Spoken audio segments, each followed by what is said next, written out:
tepat di depannya Mamat ini muncul sosok hitam besar, dan ketika itu Mamat langsung gak sadarin diri. Assalamualaikum warahmatullahi wabarakatuh. Terima kasih kalian sudah mengklik video ini. Pada video kali ini saya akan membawakan sebuah kisah pendakian yang dialami oleh sahabat kita yang bernama Brasta.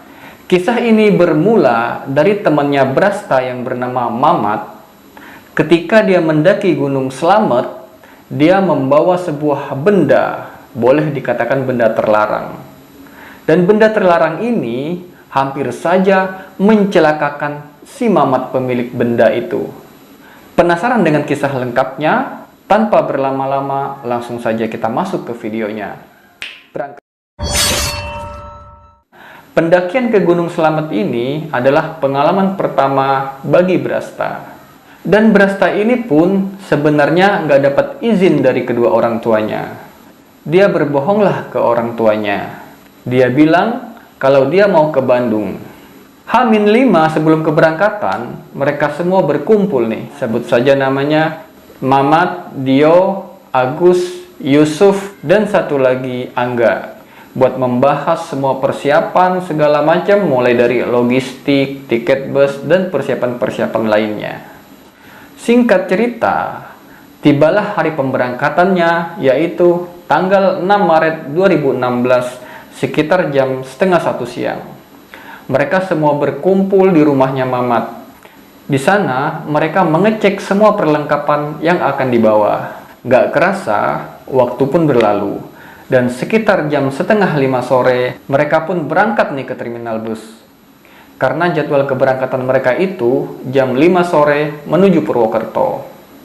Perjalanan menggunakan bus menuju Purwokerto itu aman, gak ada masalah apa-apa.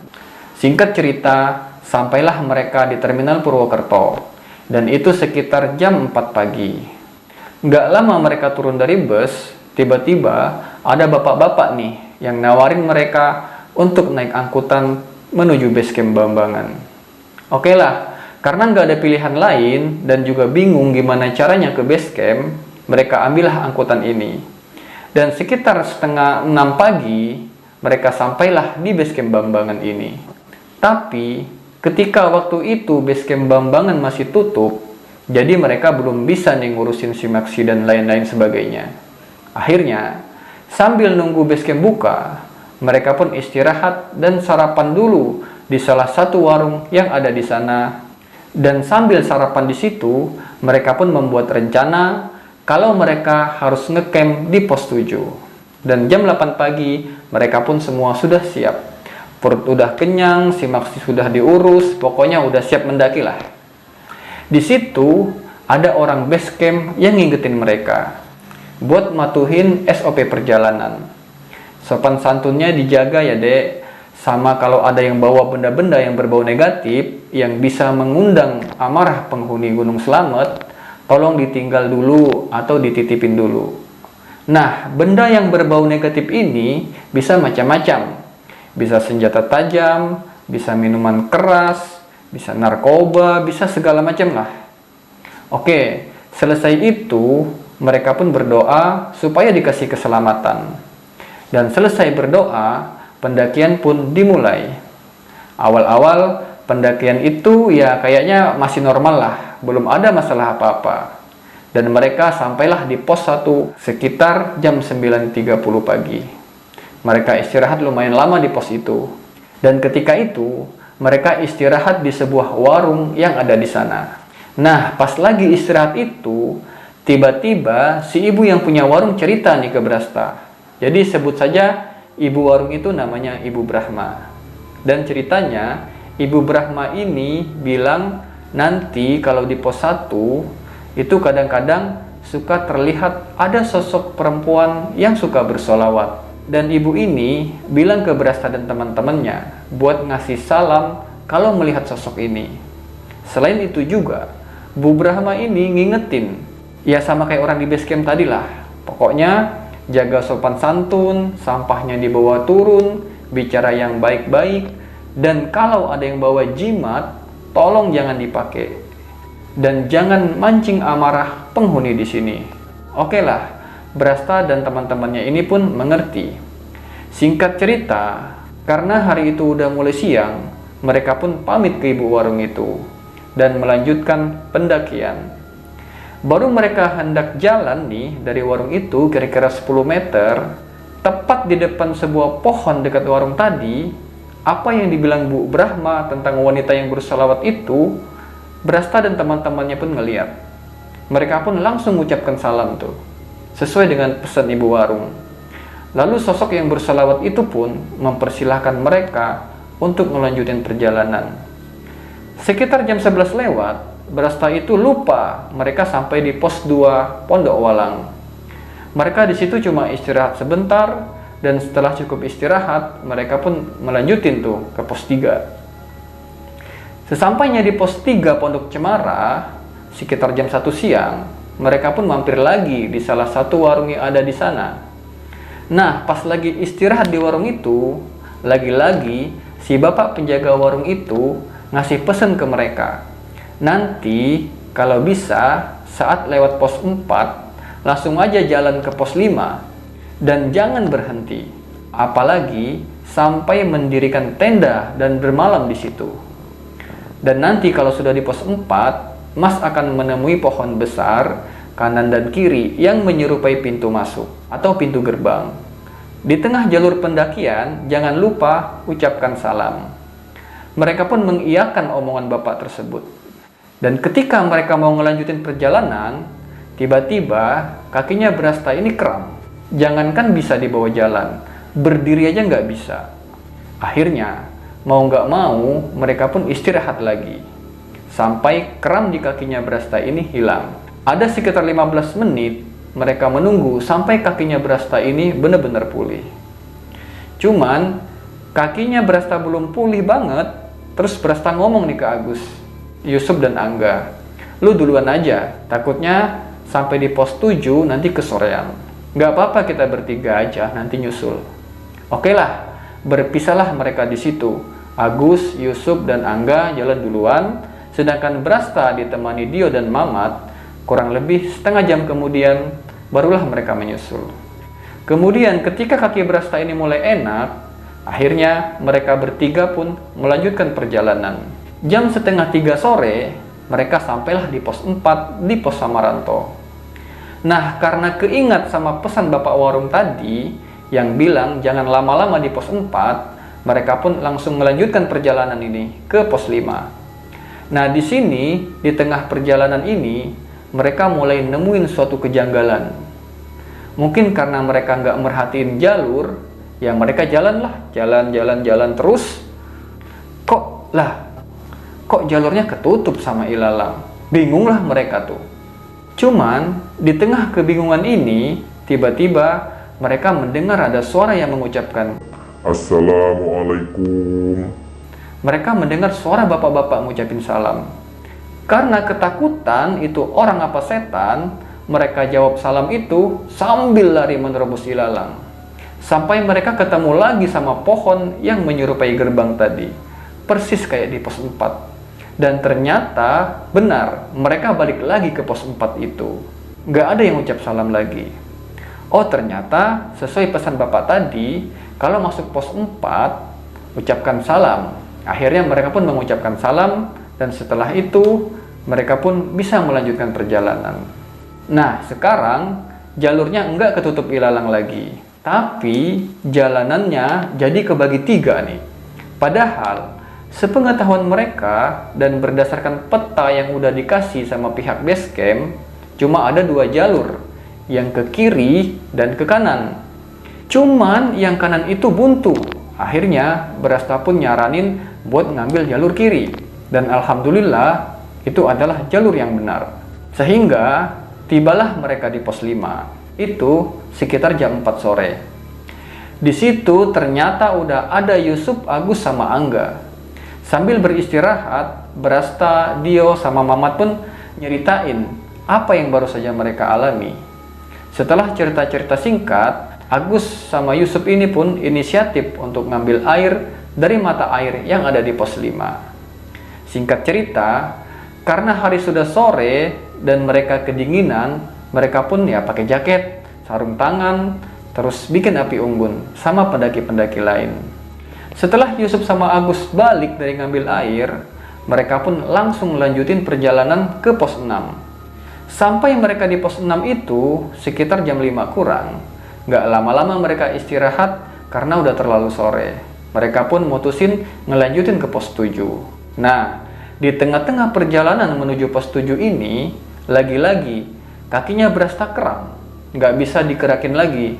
Mungkin karena Brasta ini gak mempersiapkan fisiknya. Jadi ya dikit-dikit kram, dikit-dikit kram. Karena nggak mau berlama-lama dan istilahnya jadi beban buat teman-teman yang lain, akhirnya dipaksain tuh jalan sama Brasta. Sampailah mereka di pos 7 Samyang Jampang. Itu sekitar maghrib. Di situ perasaan Brasta campur aduk antara senang, sedih, dan bersyukur banget lah bisa sampai di pos 7 dengan selamat. Karena hari sudah mulai gelap, mereka pun bergegas buat ngediriin tenda. Singkat cerita, setelah tenda udah jadi, mungkin karena saking capeknya, Brasta ini pun langsung tidur. Sekitar 1 jam kemudian, Brasta ini pun dibangunin sama Mamat buat makan malam. Selesai makan malam, mereka semua pun pergi istirahat. Mereka berencana untuk summit attack itu sekitar jam 4 pagi. Jadi mereka harus bangun ya sekitar jam 2 malam lah, atau jam 3. Sekitar 1 jam lagi tidur, Brasta ini kebangun. Lu mau tahu kenapa dia kebangun? Gara-gara ngedengar suara berisik-berisik.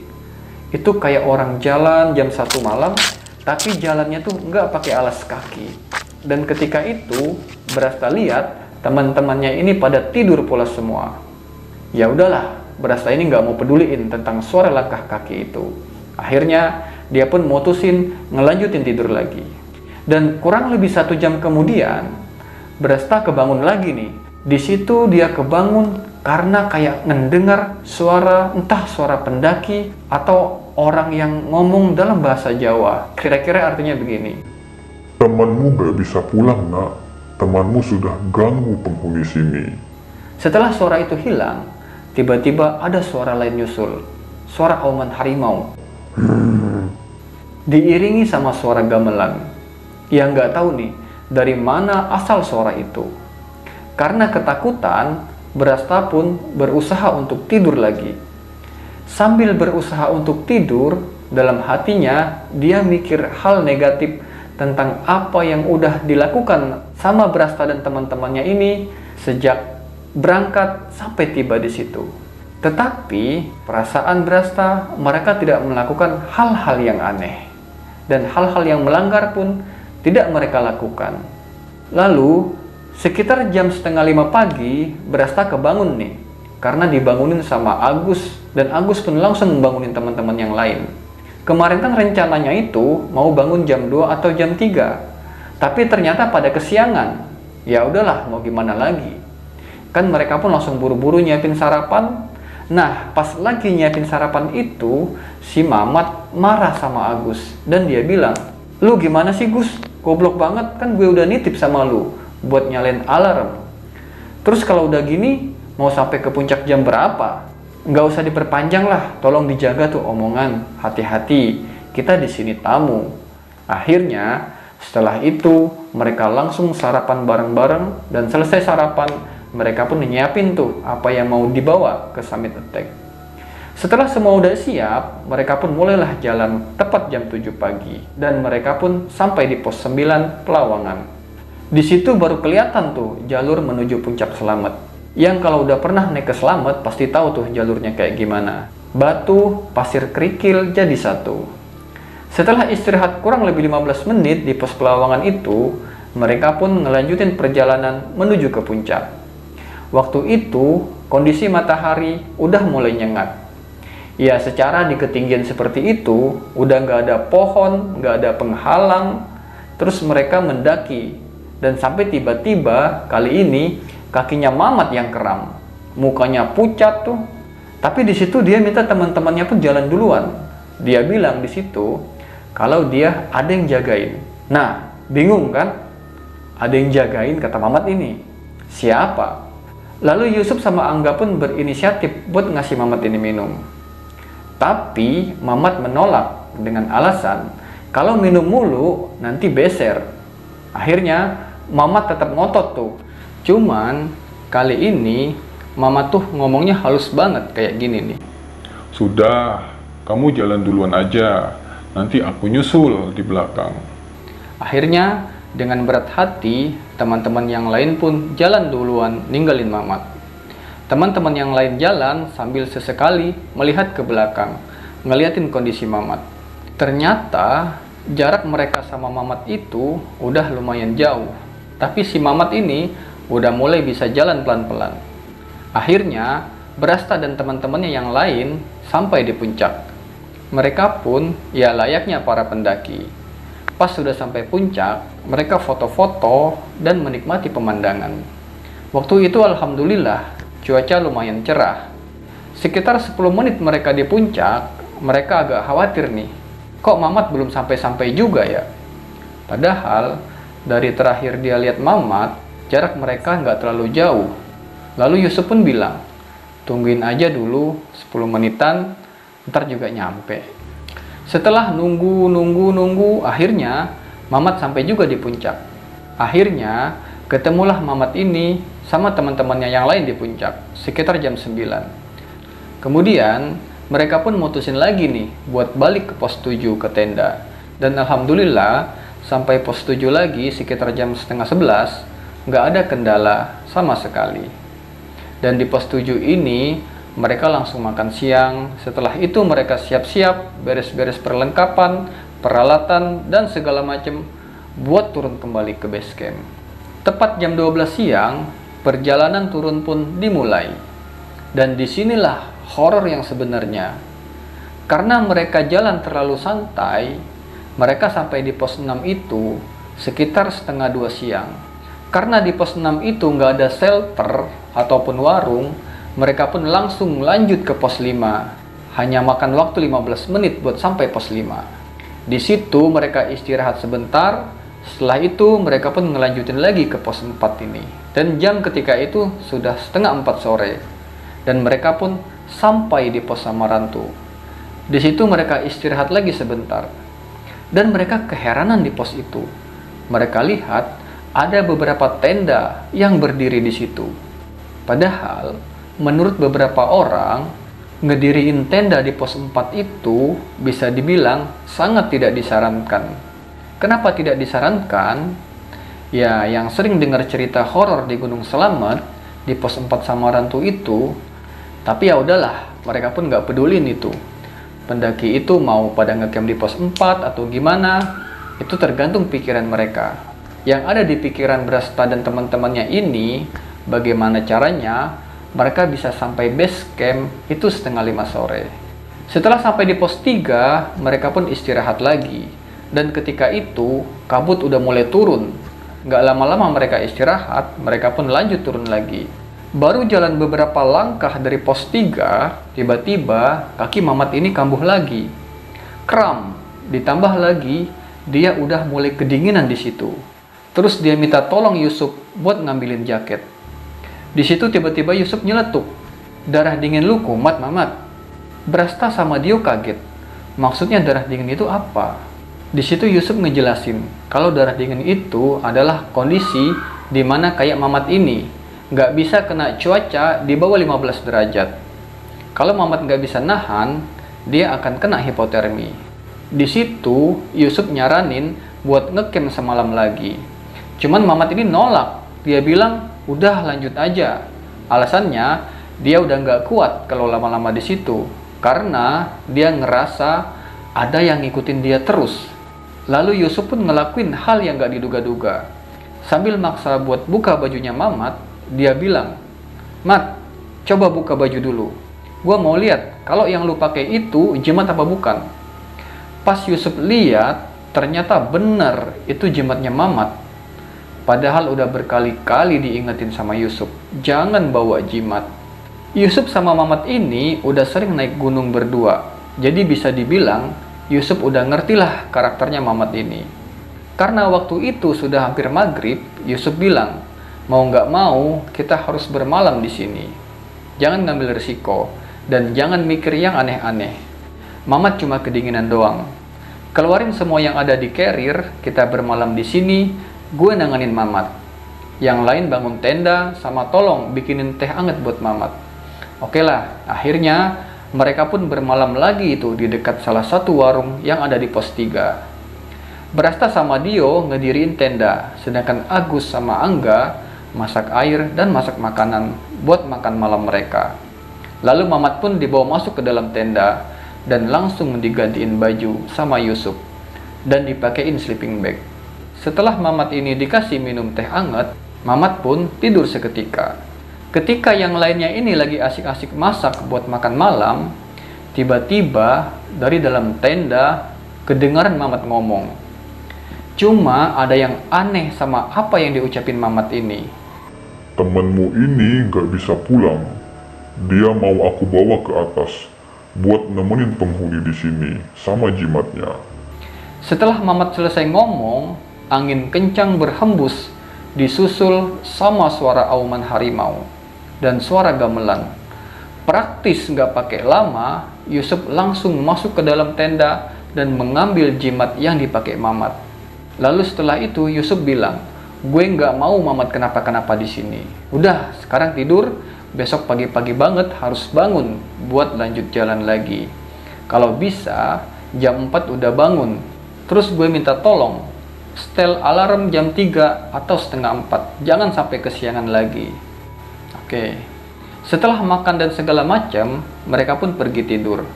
Besok paginya, setengah 4 pagi, mereka kebangun karena si Agus udah pasang alarm. Pas bangun itu, mereka kaget bukan main. Si Mamat udah nggak ada lagi di dalam tenda.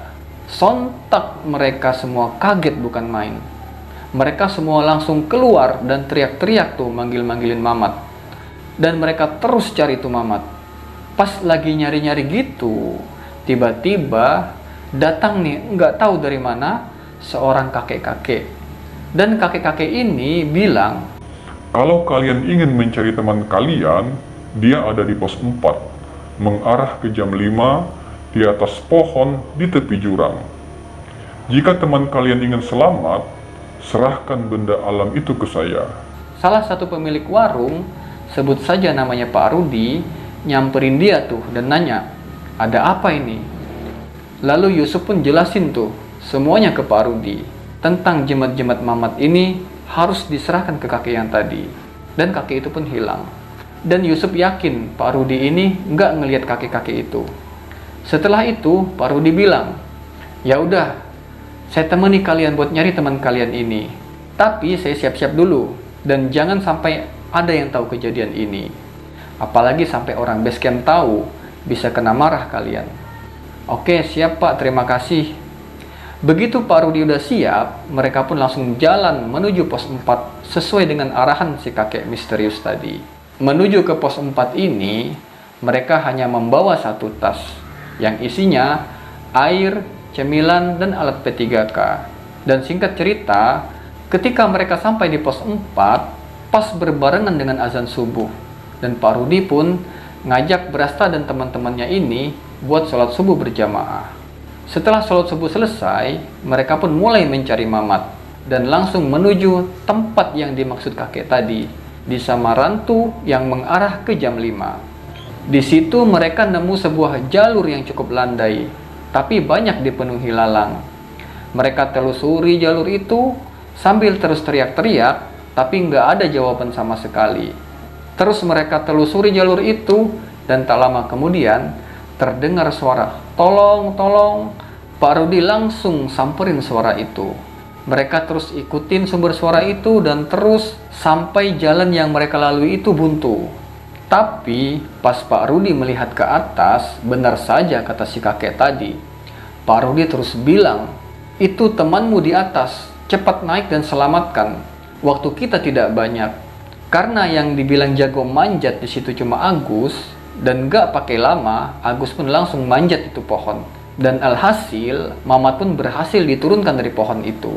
Dan sesampainya di bawah pohon, Mamat langsung dibacain doa sama Pak Rudi. Terus Mamat dikasih minum sama air yang udah dibacain doa. Di situ Mamat udah sadar, karena waktu itu udah pagi, Dan gak mau kalau pendaki lain ngelihat kejadian itu, Pak Rudi pun langsung aja ngajak mereka semua turun. Dan singkat cerita, Pak Rudi pun akhirnya nemenin mereka sampai ke base camp. Karena alasannya, Mamat ini harus diobatin dulu. Dan sebelum pulang, kata Pak Rudi, ada beberapa penghuni Gunung Selamet itu yang ngikutin Mamat. Dan mereka ini ganti-ganti. Dan sesampainya mereka semua di pos 1, baru dia pun melipir nih ke warungnya Bu Brahma yang kemarin Brasta sama teman-temannya sempat singgahi. Dia tahu nih, berulang kali Tohle, kalau ada yang bawa jimat atau sejenisnya, dititipkan dulu. Kenapa masih pada ngeyel dan keras kepala? Karena merasa bersalah, Brasta sama teman-temannya ini pun cuman bisa diam. Setelah itu, barulah ngajak mereka lagi buat nerusin perjalanan turun. Sekitar jam 10 pagi, mereka sampai juga di base camp. Dan mereka pun langsung diajak sama Pak Rudi menuju ke rumahnya. Sesampainya di rumah Pak Rudi, mereka semua disuruh buat bersih-bersih. Lalu, Pak Rudi pun pergi menuju rumah seorang ustadz. Kira-kira sejam kemudian, Pak Rudi datang lagi nih sama ustadz yang dimaksud. Setelah itu, Pak Rudi menyuruh Mamat buat mandi, tapi mandinya nggak pakai air biasa. Ya pakai air yang udah sama ustadz tersebut didoa-doain. Setelah diruqyah, Brasta sama teman-temannya ini pun disuguhin makanan dulu yang udah disiapin sama istrinya Pak Rudi ini.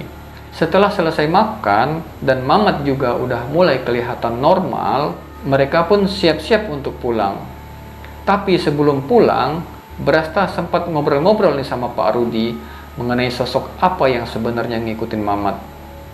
Jadi Pak Rudi bilang, waktu mereka nemuin Mamat di pos 4 di atas pohon, Pak Rudi ini ngelihat semacam ada harimau Jawa di tubuhnya Mamat. Tapi sosok harimau Jawa ini menurut Pak Rudi terbilang ramah dan baik, karena ternyata sosok itulah yang ngejagain Mamat. Nah, kalau mengenai gamelan, Pak Rudi bilang kalau itu memang udah biasa di pos 7, suka kedengaran. Singkat cerita, setelah selesai nanya-nanya, mereka pun pamitan ke Pak Rudi dan istrinya. Pak Rudi ini baik sekali sama mereka. Beliau pun mengantarkan Brasta sama teman-temannya ini ke terminal Purwokerto dengan mobil pick-up milik tetangganya. Dan mereka pun sampai di terminal bus itu jam 4 sore. Yusuf sama Angga pun langsung nyari bus buat mereka pulang. Dan Mamat di situ sempat nanya ke Angga perihal kalungnya. Kalung gue kemana nih? Siapa yang megang? Lalu Angga bilang di situ kalau kalungnya ada sama Yusuf. Mamat di situ bilang kalau kalung itu adalah warisan dari kakeknya. Jadinya dia nggak bisa asal buang gitu saja. Karena menurut dia kalung itu udah jadi amanat. Ya gimana sih? Kemudian Yusuf datang nih dan bilang kalau bus yang mau mengantar mereka pulang berangkat jam 7. Dan di situ dia balikin juga tuh kalungnya si Mamat yang dia simpan di jaketnya. Singkat cerita, berangkatlah mereka itu pulang menggunakan bus. Dan jam 4 pagi mereka sampai di Jakarta. Terus si Mamat nawarin ke teman-temannya buat istirahat dulu di rumahnya. Buat mandi, bersih-bersih, dan segala macam. Oke lah. Sesampainya di rumah Mamat, ternyata orang tuanya Mamat ini udah nungguin dia di ruang tamu. Ibunya udah nangis-nangis. Nah, ibunya ini cerita di situ.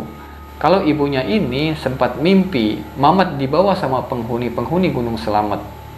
Dan ibunya sempat marah tuh perihal jimat kalung yang dibawa Mamat. Di situ, Mamat cuma bisa minta maaf.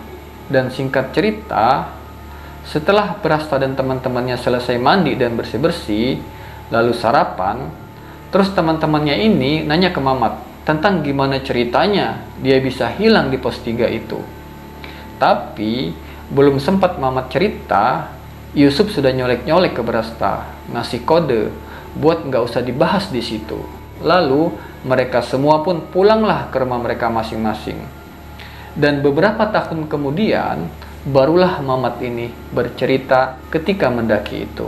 Waktu itu, sekitar jam 1 malam, Mamat kebangun dan pengen buang air besar. Di situ Mamat awalnya pingin bangunin Yusuf buat minta nemenin. Cuman karena nggak enak, akhirnya Mamat mutusin buat keluar tenda sendirian.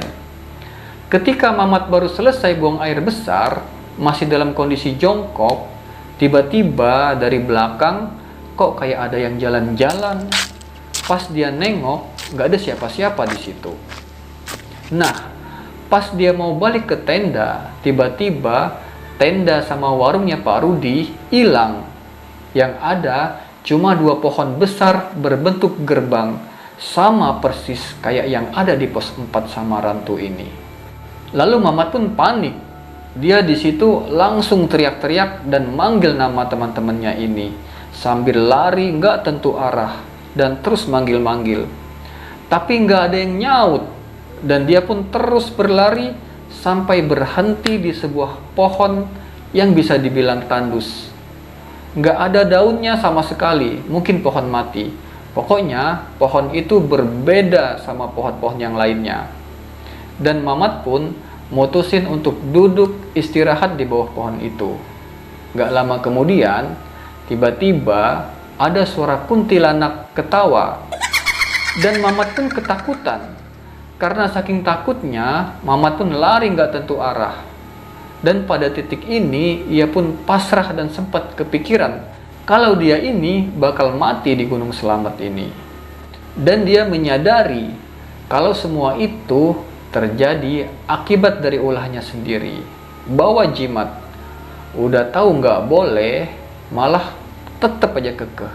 Akhirnya, dia hanya bisa pasrah dan berharap kalau memang dia beneran mati, mudah-mudahan jasadnya bisa ditemuin sama teman-temannya. Dan setelah itu, Mamat coba buat jalan lagi. Tapi kali ini bener-bener nggak bisa digerakkan kakinya. Mau teriak pun juga nggak bisa.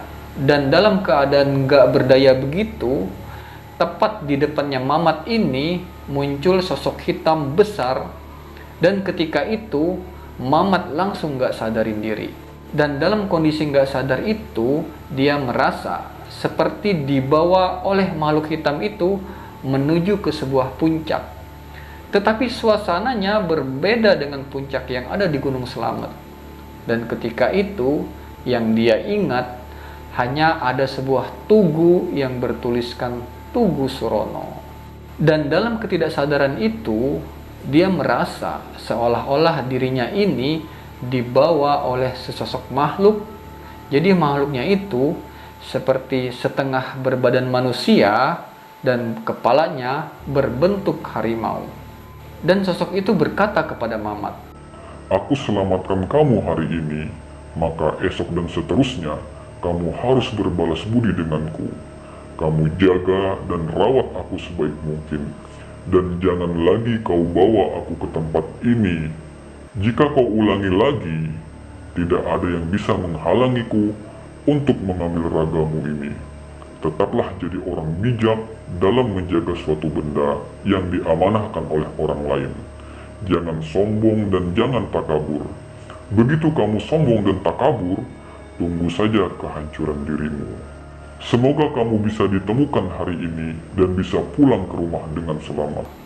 Setelah ngomong seperti itu, sosok yang setengah harimau itu pun ninggalin Mamat di sebuah tempat. Sadar-sadar, Mamat ini udah di atas pohon dan mendengar teman-temannya teriak-teriak memanggil namanya. Makanya dia langsung teriak-teriak minta tolong. Setelah ditolong, Mamat ini pun masih shock, sehingga ketika diajak ngomong sama Pak Rudi, dia cuma diam aja. Oke sahabat misteri, itu tadi kisah pengalaman Brasta ketika mendaki Gunung Slamet. Kalau kalian suka dengan kisah ini, silahkan kalian tekan tombol like, atau jika kalian memiliki pengalaman yang sama dengan Brasta ini, silahkan komentar di bawah. Dan jangan lupa, ikuti juga kisah-kisah pengalaman horor lainnya. Saya tunggu kalian di sana. Terima kasih. Assalamualaikum warahmatullahi wabarakatuh.